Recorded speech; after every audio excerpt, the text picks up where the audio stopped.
a special thanks to JC. JC, my friend, thank you very much for your support and your good words. Also, I've been sick a little bit, as you know, and yeah, I'm feeling much better now. I have no problem being able to sleep, so it just took one day. So this video will be a just kind of a rumble video. I think we're gonna do some gum chewing as well, just let you know what happens. So, wait a second, where is the gum? Okay.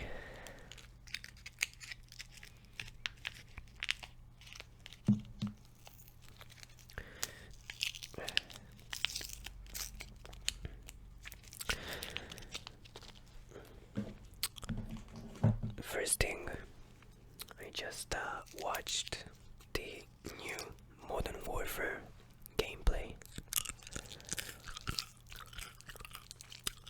You know, the new game that came out.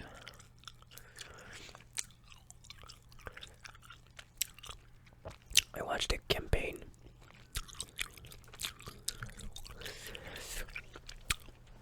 Just a small part of the campaign on the channel of this cool guy called Jack Frag, I think. He has like 3 million subscribers. That's a lot. How'd he even get to this number? Actually, having 250 of you in here. But most of my videos don't get so much views. I don't go over the 50 views usually on the normal videos. Of course, the no shirt videos or the stomach sounds that people like. I don't understand, but how do you get to 3 million? That's wow. So anyway, I watched this gameplay. Something about real sniping mission. It looks amazing. And it's just so intense. I mean, watching it,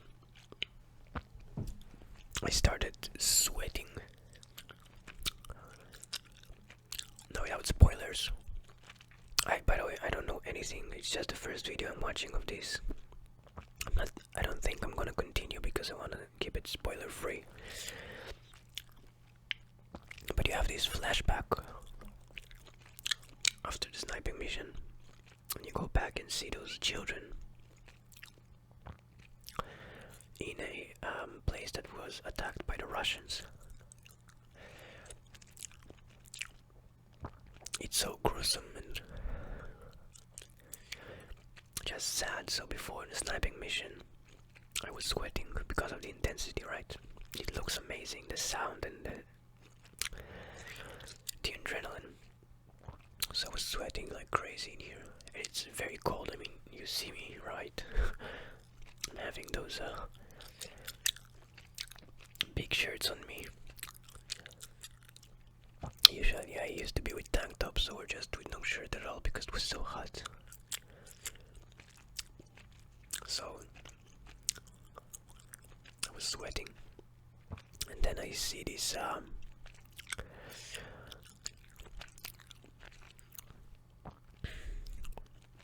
this time shift. So we go back to that bombed and attacked by the Russian village or small city, and you see those children being attacked by Russians, and the families and everything is just yeah. So I've been all sweaty from the sniping video. And Jack Frags is actually doing a very good narration. I mean, you can hear that he's a smart person. Not like many other YouTubers that are doing stupid stuff to get views. He's an actual person with the head on the shoulders, on his shoulders. So he's not brabbling a lot, you know, not just rambling like crazy every second. And you know, there is an intensity, actual intensity of firefight in the game because it looks amazing. It looks kind of realistic in a way. So he speaks only at the right time, and then you see those children in the flashback, and even there he only speaks when it's needed to, and he leaves everything, you know, for the gameplay itself. So it's not ASMR. You actually, I can say, maybe enjoy or consume the sounds of the actual video, of the actual game.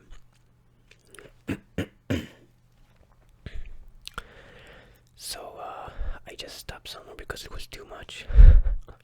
It was really intense and made me cry a little bit, you know, having tears in my eyes, but not too much. So I just stopped. I decided that I need to enjoy it myself one day. But it was so intense. I mean, if you have the time and the will for it, just check it out because, yeah. So Jack Frags, I think it's called. Let me see. I just watched it now. Go to my history. So it was realistic sniping, Modern Warfare Part 3. Jack Frags already 753k watching. Amazing number. Yeah, so he plays on PC. That's amazing, even having a PC that can run it.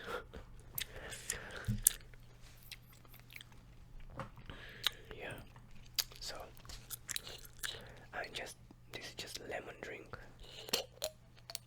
I love this one. It's my third.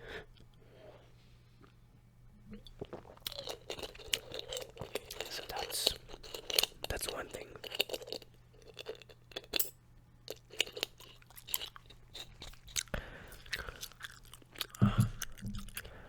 The other thing is something that most of you do not know about me. I'm gonna share something new with you. I am actually Russian or Ukrainian. For me, it doesn't matter. For me, it's the same. I don't see the difference, and I can say it because I'm from the group itself. Yeah, Russian, Ukrainian. For me, it's the same. Very much so because everything was Russia before, and there is no difference. The language is just a little bit different, but that's kind of a funny part. All Ukrainians can speak Russian because you actually have the language Ukrainian. All Ukrainians speak Russian because before, you know, it was all kind of under Russian control, so they spoke and learned Russian, but not all. Maybe even just a small percent knows Ukrainian. It's very similar in most places, but it's kind of different. For example, one example that I have, but you have this in many other languages, right? One example that struck me the most is in Russian you say "Добрый вечер" for good evening. In Ukrainian, it's instead of "Добрый вечер," it's "Добрый вечера." It just sounds pretty much the same. Many similarities, but you have other words that are pretty different. So yeah. Anyway, so I'm Russian, Ukrainian. Call it however you want. I was born in Ukraine, and my mother and father are Russian and Ukrainian. But in the age of 2, when I was 2 years old, we moved and ran away from the life in Russia that time, in Ukraine, sorry, in search for a better life. And for some reason, my family got to Israel, so I used to live in Israel since I was 2 years old. I don't like it. This is why I'm in Japan now. I could not stand the people and the intensity of the people. Everything is so confusing there, and I had a lot of hard time as a child there. I never felt fit. Not that I'm feeling fit in Japan 100%, but it's better. The other day I spoke with somebody and I just understood by myself that I cannot speak the language 100%, and explaining myself in here it's not as easy. And yet, it still feels just like home in Japan. Because if you look at, characteristics, some parts of my character, I am leaning more towards the Japanese way. I'm more Japanese. If there are some characteristics that you can find, yeah. So people used to tell me that before coming to Japan, they kind of, open their eyes and, oh wait, you're actually more Japanese than Israeli. Of course, I learned many stuff from the Israeli way, but like how being rude and stuff. I can be rude if I want to. I just usually don't choose this way. But sometimes it's necessary, I guess. It's impossible. No, it's necessary. Interstellar. So, all that story was for one reason, telling you that I read in Hebrew. Because I lived there for 20 years of my life, 24 years of my life. Wait, 22 years of my life, yeah. I came to Japan when I was 24. That was almost 5 years ago. So this book in here, J.D. Sillinger, in Hebrew, Atavsan Bestashipon, means that it's an old book. Here it is, The Catcher in the Rye. So I was reading this book and I'm almost in the end. Yesterday I sat down for like 2-something hours and just read it until I could not sit anymore because everything just hurt. So I read this book now maybe I want to say the third time. It's very hard to say because I read it around 8 years or so back in Israel. And for me it's the third time. I do like books, but I wasn't never much of a reader. I do have many books. Over there you see always the boxes and everything, Amazon and stuff. Everything is filled with books. In Japanese, English and Hebrew. I don't think I have any Russian there. I'm not very good in Russian. I never used it really. So this book, the third time that I'm actually reading a book, if it happened to you, please share with me what book was it. It's really interesting.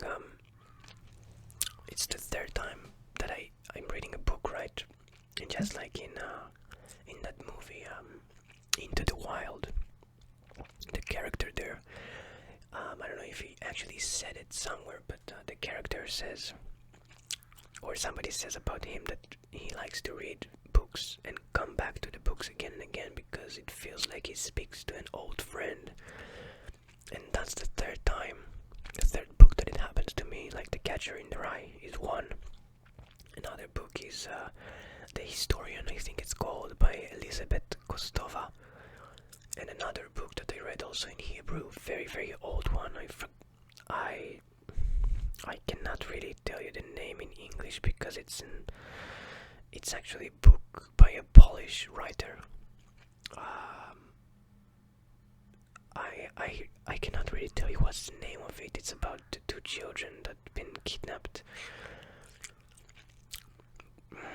by some people for ransom in Egypt. Their father did something there in Egypt. I'm not sure. Somewhere in the 1800s, I think, or the start of the century, the 19th century. I don't know when exactly. I read it more than 10 years ago. I'm still I'm searching for this book. Actually, if I find it again, I really want to buy it in English and in Hebrew again, because that book actually made me like books. I was crying and laughing with this book. It was amazing. I have to find it. Let me see if I can maybe find the name of it.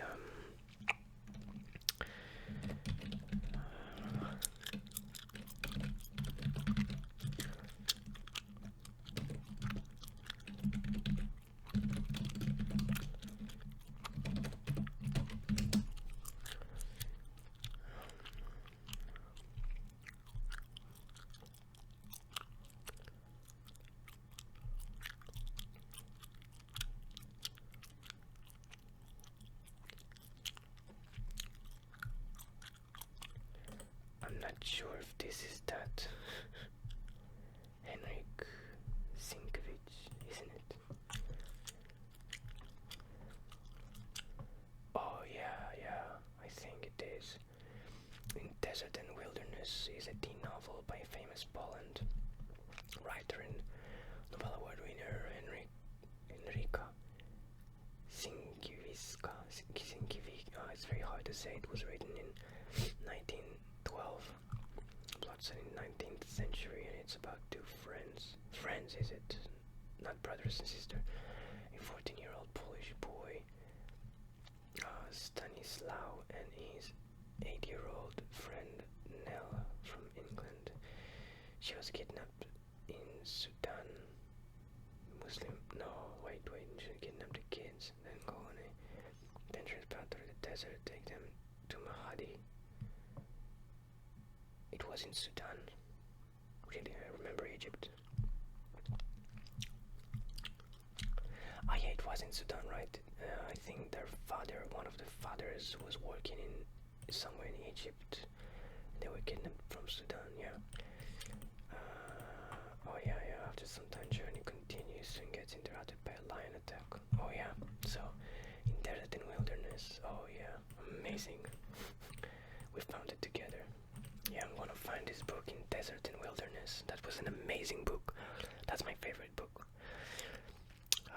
Kind of in love with this book because I was laughing and crying, like I said before. It was amazing. So, as I'm saying now in Catcher in the Rye, maybe the third time I'm reading it in Hebrew. I really want to read it in English because you have so many words here that you need to read in English. I like the character. Kind of resembles me in some way, all the thoughts that he has in his head. Kind of sick, a little bit, I don't know even how to call it, kind of mental, just deep thinking and overthinking, negativity and stuff. It's something that I'm working on by, on myself. So yeah, Catcher in the Rye, very good, very interesting, very basic, and it will be boring for most people, but if you give it a chance and you come with an open mind and you try to understand what they're trying to say to you exactly in the book,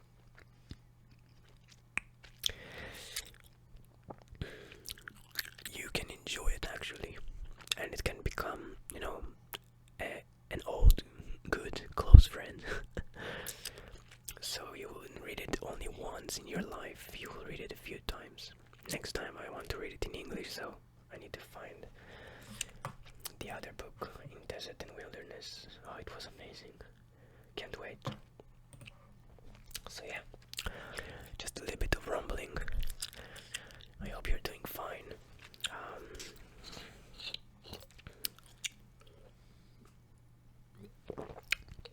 And you're enjoying your time and reading good